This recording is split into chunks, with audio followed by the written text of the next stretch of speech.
Quick introduction about HyperVerge before we get into the nuances of deepfakes and face dedupe, which would be the topic of the discussion. Uh, just a second. Yep. HyperVerge was initially started by a group of 5 folks from IIT Madras. They started the first computer vision group in India. They won a lot of laurels, and once the deep learning accuracies surpassed human accuracies, the idea of HyperVerge was incorporated, and we took our only round of funding in 2014 and have been profitable since then.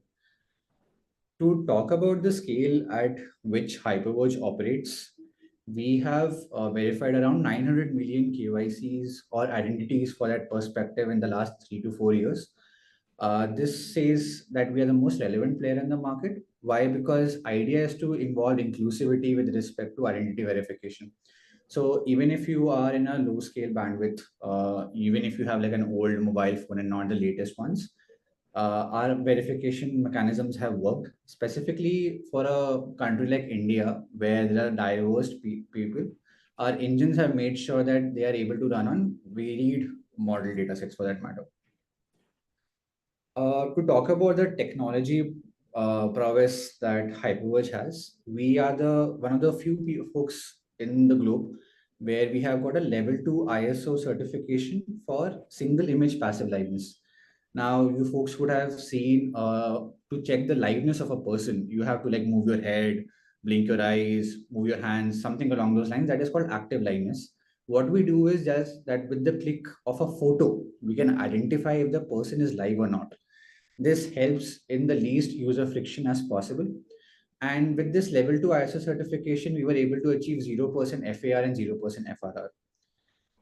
Now, this talks about the liveness module, right? Not talking about our face match capabilities or face recognition algorithms. NIST is a global benchmark which is used by US Department of Commerce, where they have certain data sets and any person could come and put their algorithm there. We are amongst first in India and third in the US at this point. The kind of tech that we have made in-house, selfie liveness, face match, OCR, has helped us to be trusted by across 250 enterprise clients, not only in India, but in ASEAN and Africa. We work with fintechs such as Slice to traditional accounts such as SBI Bank. HyperVerge clients have constantly given us feedback that you have been doing so good with respect to selfie liveness, face match, OCR, and all the KYC stack. Why don't you help us with the entire customer onboarding bit?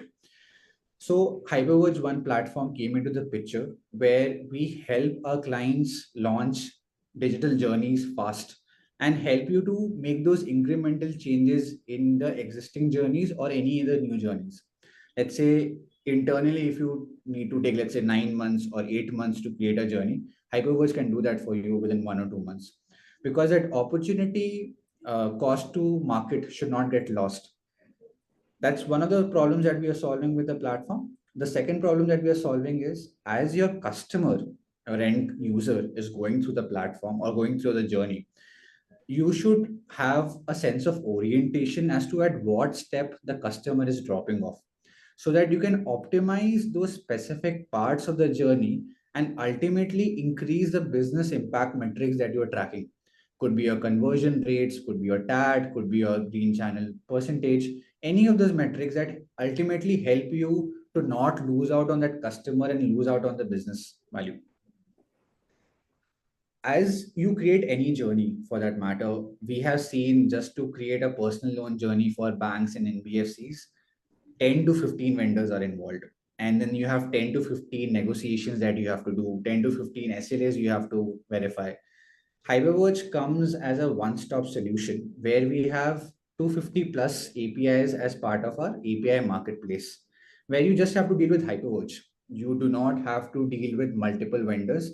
We will help you to partner with multiple partners who can make sure that your customer doesn't get dropped off. One good example could be eSign is a solution in the market which has approximately 15 to 20% downtime at this point. So how we work is that we have automatic downtime detection. We have partners with multiple ESPs. So even if we check that, okay, if one ESP is down, we automatically orchestrate your end user to the second ESP so that the end customer doesn't get dropped off. You will see that I keep on here saying that the end customer doesn't get dropped off because that is a core value that we want to bring to our platform, where the top of the funnel and the bottom of the funnel should look same. I think I've talked a lot about HyperVerge. Wanted to give a quick introduction. We'll now talk about how we are helping clients such as banks, NBFCs, or any financial service for that matter to comply with the DPDPA, Digital Personal Data Protection Act. Idea is that we want to provide a seamless onboarding journey, but also to reduce frauds and ensure compliance for most of our clients.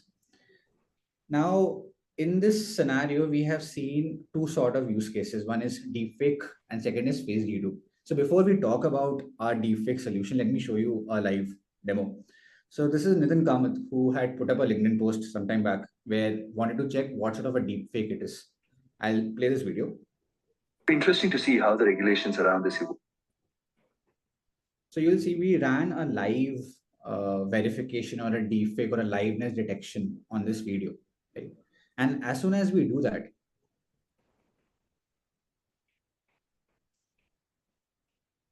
now what do you mean by fraud detected, right? So the idea is we would give you the output required to help you understand, oh, is it a live photo or not? What sort of deepfake was it detected, right? Let me give you more understanding of how deepfakes are right now progressing in the industry. So we have identified three sort of deepfakes that are there. One is face swapping. Basically, you're completely taking the entire face of one person and putting on the other. Then there is face morphing, where a part of your face is put onto the other person's face. And then we have also seen audio cloning that is happening, where lip syncing and voice cloning happens. So these are the three types of deepfakes that HyperVerge is helping its financial clients to deep dive into. Now, how are we solving it? We are solving it with the help of our image detection models and video detection models. Because deepfakes are existing in both the formats, it's so easy at this point right now to go out in the market. There are free tools, in fact, to just go and create deepfakes. So with the help of any image, we check if it has been synthesized or manipulated. And in the case of a video, we check a frame of the video and see if the image is a deepfake or not. Now, we see deepfake as a three-level problem if you look at it. Deepfake detection is one. But if you see, deepfakes are usually injected in the system, right? Before I talk about injection, just wanted to talk about how our AI-based models, which are our in-house proprietary tools, just to give you some information, we have been doing R&D in face-based solutions for the past 7 years, and some of the phenomenal results we have been able to achieve. In the first background, you will see it's the same. First row will say the same background and different faces. In the second, you will see different background and same faces for that matter. Now, like I said, deepfake is a three-level problem. Once the deepfake has been detection, that's like a third problem. If I go a upper view, like 1,000 feet up, I will see that, okay, ultimately these deepfakes have to be injected into the system. So how are these deepfakes injected into the system right now? So there are two types of injections that are happening. One is man in the middle attack, and second is a virtual camera. Just to help you understand, so a man in the middle attack happens when, even though the photo has been captured, while the photo has been captured and goes into your application, an attacker can come and put in data streams and put another photo. Let's say I try to take my photo, but as the photo went into the backend, between that stage, somebody entered and put somebody else's photo. So that is a man in the middle attack. A second type of attack that we have seen is a virtual phone, a virtual camera, my bad. So with the virtual camera, even though I've selected my or clicked my photo, that virtual camera will make sure that the pre-conceived or pre-registered photo or video is by default saved. So these are the two problems that we are solving with the help of our camera or image injection or video injection modules. Now, you would also see when I talk about it, the first level problem now would be, now the photo was live, but let's say it was not a deep fake, but the photo was injected into the system. Now, technically, my liveness modules will detect it as a live image, but still the image was detected. So how do you take care of such a situation? Hence, we also have abnormally checks into our systems where we see, okay, what is the user behavior while capturing a photo? What sort of metadata that is going, so that even if it is a live photo which is being injected, we can check if it was injected in the first place or not. Idea is to give you a foolproof solution with respect to deepfake, and none of any edge cases should proceed. Hence, we have our entire suitcase of solutions which will help you to identify if the image is live, if it is not live, is it a deep fake? How was it injected? And with the help of our SDK modules, we make sure that these injections do not come into the system. I think I've talked enough about deepfakes. One more phase-based solutions that we have come into the picture is user authentication with the help of face. Now, traditionally, we have seen that with respect to user authentication, I can authorize someone with the help of a PIN or a password. Most of the times, most of the times people don't remember that.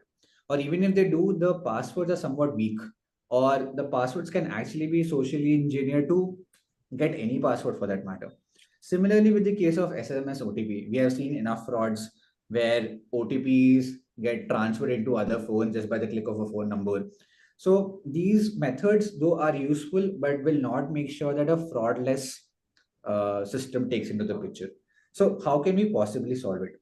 Face. Now, Kartik, sorry. So you were just if you can just close it in a couple of minutes. Yeah. Yep. Sure. Yeah. I'll be closing in 2 minutes more. That's not. Yeah, sure. So with the help of a face, we can identify whether the person is an authorized user or not. Now, how can we potentially solve this in the case of BFSI? In the case of loan disbursals, right? There are folks in your systems which are NPAs, which defaulted on loans, but then they try to enter into your system with different details, same face, different face, same details. And this is where a face-based authentication come into the picture. Just to help you see it in action. Welcome to HyperVerge's face dedupe, done with simple selfie with mismatch keys. Using Hyper is sent for review because duplicate hits are received for the user. Hence, the match status needs review. The analyst can then go to the application section to view the status of the application. So now you will see that the left-hand side of my area is a recorded database of photos, maybe, right? Someone who has already tried to enter the system and is blacklisted.